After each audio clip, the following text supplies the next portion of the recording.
Mike, I want to speak to you about this new show, Being Mike Tyson. I mean, how did it work, the filming of it and everything else? How did you get to be doing this show, and how did you feel about the process? I didn't like the process at all because it was too intrusive. Good. And cameras following you 24/7? Pretty much. And my wife thought it was a good idea. I didn't think it was a good idea. And now? I still don't know if it was a good idea or not. But Andrew Freed, matter of fact, Andrew Freed said he has a friend that runs this show, work on this set. Anybody here know Andrew Freed? Nobody know Andrew Freed? I know him, yeah, a little bit, yeah. You do? Yeah. All right, so Andrew said he has a friend that helps run this place or whatever. But anyway, he said this is going to be award-winning, whatever, you know, so I said, let's do it. And these guys are really intrusive. And so they took me to, it's about reflecting. So I went back to this prison that I was locked up in Indiana. And so I met the gentleman who was the assistant warden when I was in there, when I was in prison. And he's the warden now. Uh-huh.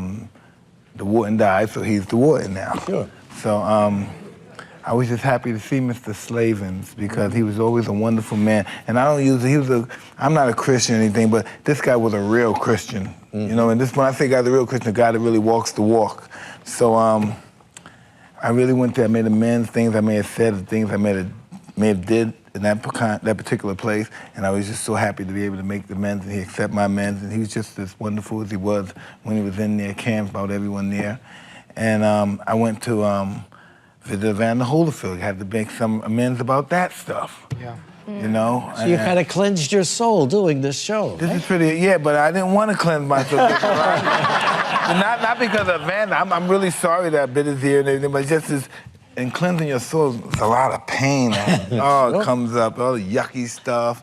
And so I went to my old neighborhood in Brooklyn and stuff, and I used to wonder, wow, this is really crazy. Is there anybody there that you knew when you were a kid? No, but the people that remember me, they're the principals now. The people I used to rob and you know, intimidate and stuff, they're the principals now. And these people, they're just wonderful people to really take on that job and looking after these kids. And it was just such an array of just different, and I'm saying to myself, it was all out of control there. And I'm saying, now how did a guy like me make it from here to become the guy I became? It's almost impossible. And the dynamics of it all is inconceivable. But that's what makes the great story, Mike.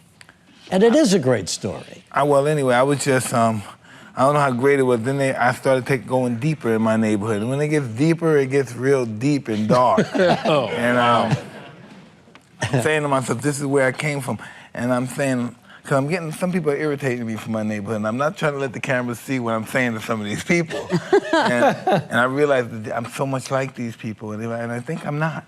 I really think I rose above these people but I'm so much like them now. I'm irritable, I have short temper, yeah, and I'm saying, wow, this is why I came here, because I have to change being this way. So did making this program, Being Mike Tyson, change you, do you think?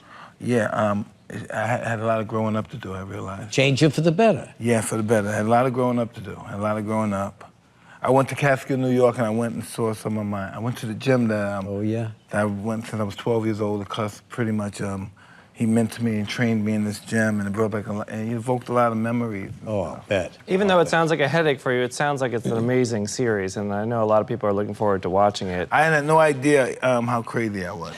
I had no idea how crazy, because the people are still crazy, you know? I had no idea how crazy I was.